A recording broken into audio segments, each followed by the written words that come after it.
Hey, what's going on, guys? gdoggcasey here with my buddy Matt casting some more StarCraft 2 action. This is a Week 6 matchup between the two teams, Team All Inspiration and Team Unrivaled. And I'll start off by introducing first in the top right corner of Nimbus, the Red Terran, MrLando. And in the bottom right-hand corner, we have our blue Protoss player for Team Unrivaled, Reapercile. This is the second game in our ace matchup to decide Week 6 between MrLando and Reapercile. All Inspiration and Team Unrivaled are tied at 4-4, so this matchup could either spell victory or even the series. Yes, okay. I was a little confused there because I was like, how would it even the series? Oh, wait. Oh, yeah. It'll even this best-of-3 series between these two players. Lando is leading 1-0.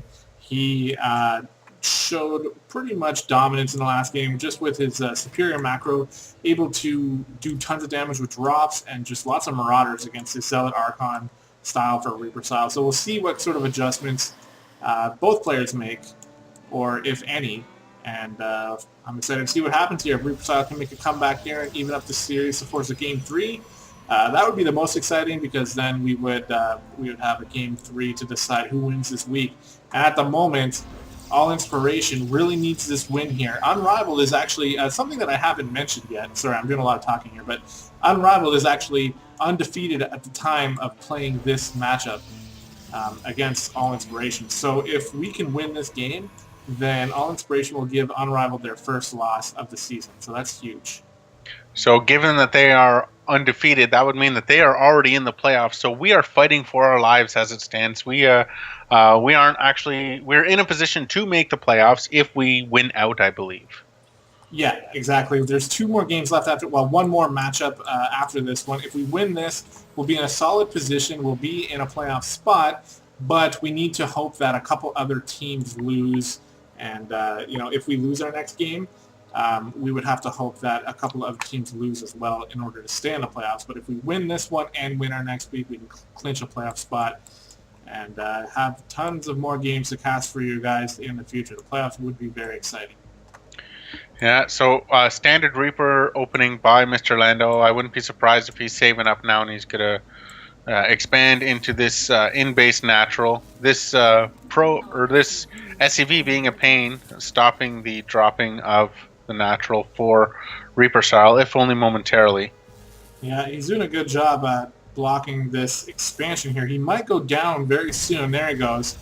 Down he goes, but the Reaper is going to be on his way in very shortly. And he is definitely expecting that quick expansion from Reapercile here.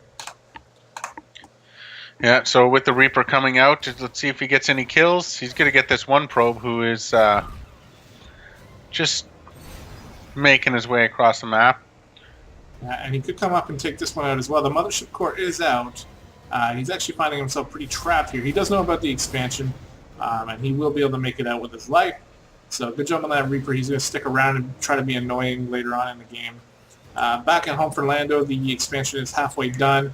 The early engineering bay once again here. So he's going to go for that +1 again. And this looks like the identical build he just ran in the first match because he's got that reactor. He's got the second barracks. He's probably going to tack on a tech lab there. Now, very quick missile turret. I think it's preemptive, but I think he's just worried about some cheese, whether it be an Oracle or some sort of, or whether or not he comes across with his Mothership Core. But let's see if he starts research right away out of it. Yeah, he does. So, yeah, engineering bay being utilized very quickly. Now for Reapercile, the Twilight Council is finished. And the Robo facility is on the way. Oh, and look at this little Dark Shrine tucked away in the natural here. So he's going for... I wouldn't say this is cheese. It's just like a type of aggression he can go for. See if he can get a pylon out on the map and hide it. But because of their early engineering bay for Lando, a missile turret is just a couple clicks away for him, and he'll be able to easily defend that. Yeah, so preemptively countering Reapercile right away is MrLando, which is going to benefit him because if microed properly with those DTs, they can waste all the scans. If turrets aren't down or any type of detection, waste all the scans and then just wipe out a mineral line exceptionally quickly. Yep, and he's actually tacking on a Warp Prism to go with this, and the timing is going to be pretty good for that Warp Prism to get across the map, and then the DT Shrine will be finished, and he'll be able to warp in some DTs in the natural, which is good positioning for him there. This Reaper is just all over the place, scouting the top left. I guess he's looking for proxy pylons, but he has forgotten about the fact that Protoss doesn't even need that. He can just get the Warp Prism out. And a couple DTs in the natural will definitely do some damage, and is there some scans ready? They will be ready by the time this warps in. Now let's see whether or not, did he put a, no, he didn't put a missile turret in his natural. Oh, wait, there, just as I say that. Oh no, it's a supply depot, my apologies. Yeah, but he's going to have a scan ready. So if he drops a couple mules right now, which he should be doing shortly, technically, here are the DTs. Okay, wow. Yeah, they one-shot SUVs, man, and he knows about them now. So the scan goes down, and there goes one of them. So minimum damage there.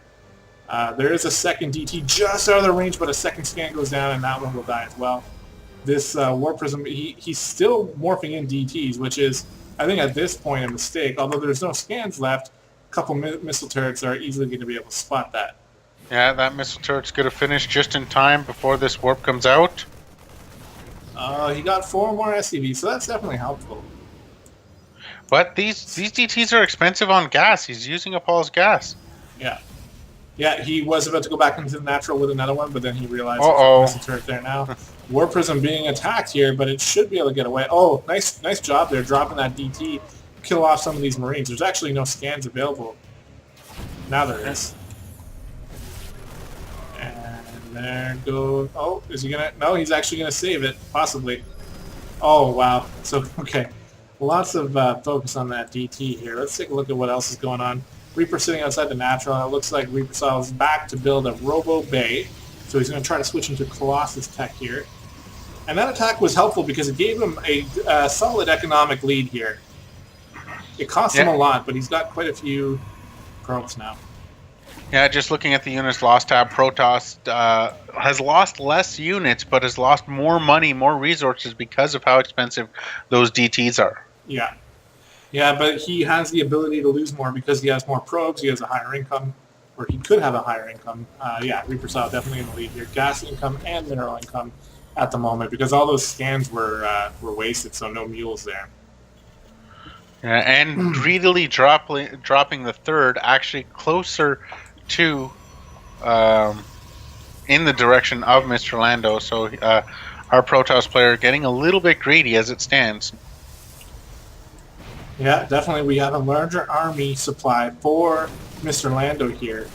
These DTs definitely being very annoying, but now we got missile turrets everywhere. They shouldn't really do much more, but I like the fact that he does have them available because he can... He's got even more. He's got 3 DTs inside that Warp Prism. He just morph them all in. He's going to try and take out that missile turret really quickly, I think, but he's not going to be able to do that. Oh, there goes the missile turret, or the Warp Prism just got taken out. So this observer looks like the counterattack is coming. I'm not sure. I'm just going to check his MrLando. No, he doesn't see the third. I think he's heading in the direction of the other third. Not going to see that the third is up. Or, no, he is pinging towards the third, I believe. Well, something worth noting here is there's no upgrades yet started for Reapercile. The 2 forges are on the way, but he hasn't actually started anything yet. +1 attack is already finished for Lando. He's moving in with a sizable bio force here. He's going to be able to take out all these zealots. Oh, and all of these probes just got wiped off the face of the earth. Yeah, 10 probes killed. This Immortal is going to be pretty annoying for those Marauders to deal with, and this pretty decent warping of Zealots is going to be able to do some damage and force the drop away that those medevacs lifting off. They should be able to get away. There's no blink for these Stalkers, so they'll be able to get away. And in the meantime, Observer here is very greatly placed. I love this placement of this Observer, able to see everything that comes out. Oh, there's the drop in the Colossi right there in position to... right there in position. Not a single probe was killed there. Not a single probe died that day. But there are going to be many more probe kills in the future, I feel, because there's more units streaming across the map. Yeah, so that Widow Mine getting a scan down and being able to take out that observer. So any more Widow Mines that are coming across, I don't see any more observers. Look in the production tab. One is being made though, so. And Blink coming out to probably deal with those retreating medevacs. But quite a sizable force. Yeah, and if we look at the income, Reapercile still has a lead here. He's got more probes, although a few more just went down. 12 more go down as there's an attack on a third and a drop in a natural as well. Probes dying everywhere, and this is going to take every ounce of Reapercile's focus to push this back. It looks like he's dedicating most of his time to the attack that was going on a third, but that means that this drop has taken out 23 more probes, and it's still decimating the natural here.